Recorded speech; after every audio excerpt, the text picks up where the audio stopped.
A crimson carpet rolled across the floor of Balmoral Castle.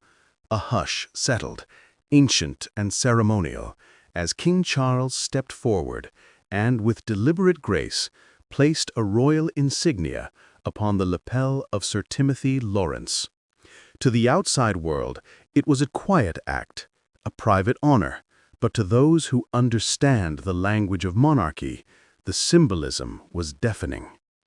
Before we dive in, there's something I need to share with you. Over the past few days, thousands have watched these stories unfold, but most haven't subscribed. If you're one of them, I invite you now to join us. Subscribe to Crownverse so you never miss the next chapter in this unfolding royal history. The Royal Victorian Order is not a peerage or political recognition. It is personal, a gesture from the sovereign himself meant to reflect gratitude, loyalty, and private service.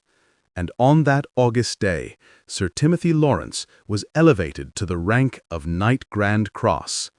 On paper, it was an appropriate tribute to a man who has stood loyally beside the Princess Royal for over 3 decades.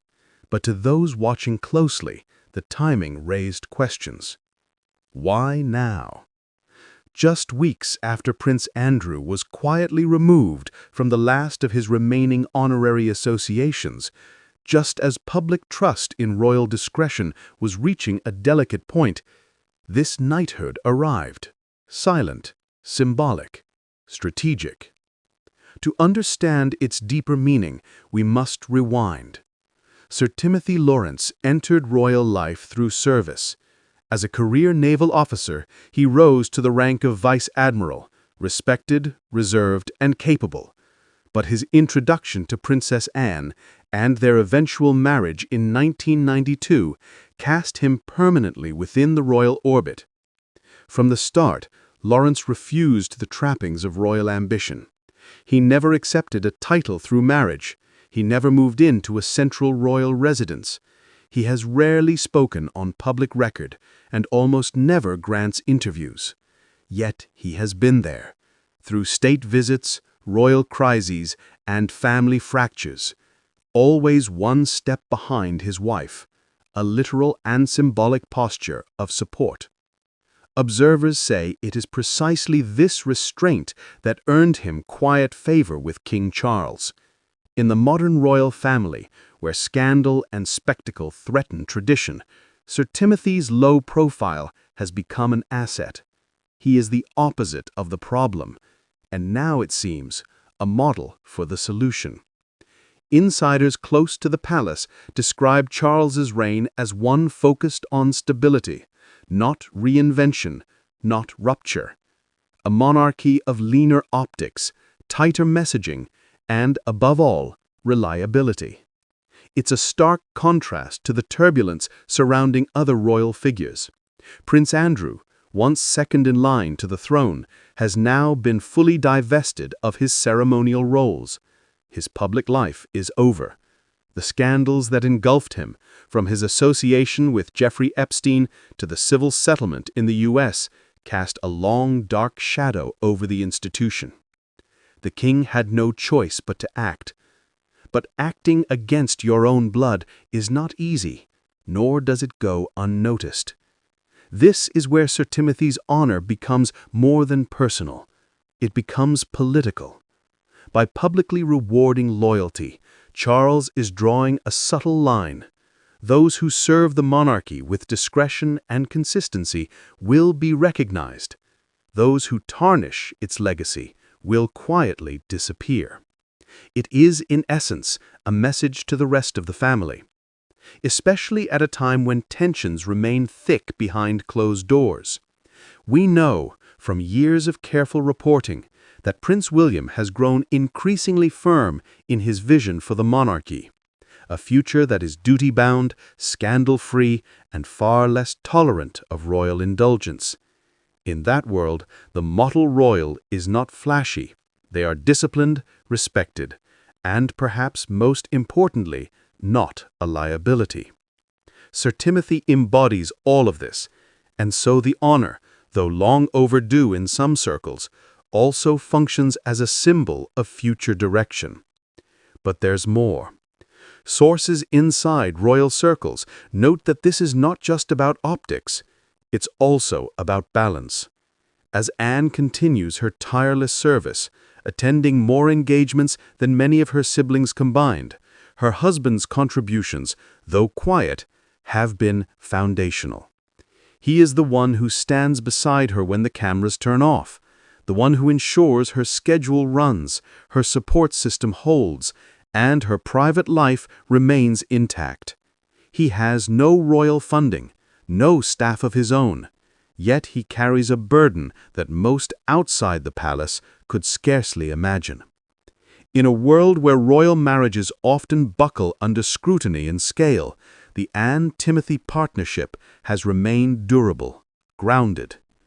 And in that example, the king sees more than sentiment. He sees strategy. Because now, more than ever, the monarchy is in need of models.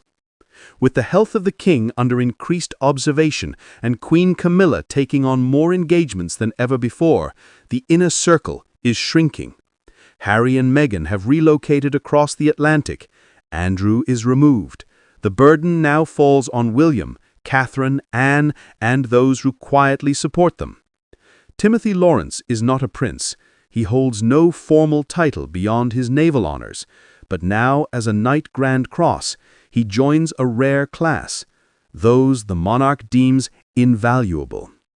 This honor is not about headlines. It's about architecture. King Charles is building something, quietly, deliberately, and with his eye on legacy. In the weeks leading up to this investiture, the palace faced questions. From charity associations to royal finances, the scrutiny was intense.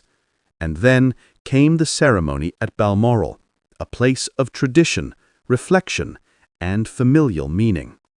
It was here that Queen Elizabeth once found solace, and it was here that Charles chose to make a statement, not through speech, but through symbolism. The photos were released quietly.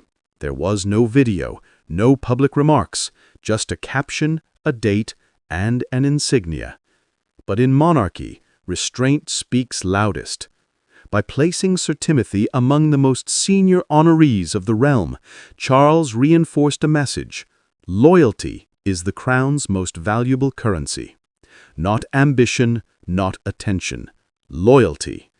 And in a palace still shadowed by the past decade's upheavals, that message is not just nostalgic, it's essential. As the reign of Charles III unfolds, it is these quiet recalibrations that will shape its legacy. Not every story will make the front page, but every gesture, every honor, every change in protocol, they are all bricks in a new royal foundation. And while the drama of Andrew's removals and the Sussex's independence dominate headlines, it is moments like these, a quiet ceremony at Balmoral, that reveal where the institution is going. It is not the show of monarchy that will sustain it. It is the structure. Sir Timothy Laurence has never asked for praise, but in receiving it now, he becomes something more than a royal husband. He becomes a benchmark. And perhaps for those still navigating the stormy waters of royal life, a signal. Loyalty, true, steady, quiet, still has a place at court, and the king, more than ever, is watching. If you enjoyed this journey into the hidden world of the crown, don't forget to like, subscribe, and join us here on Crownverse, where royal history lives on.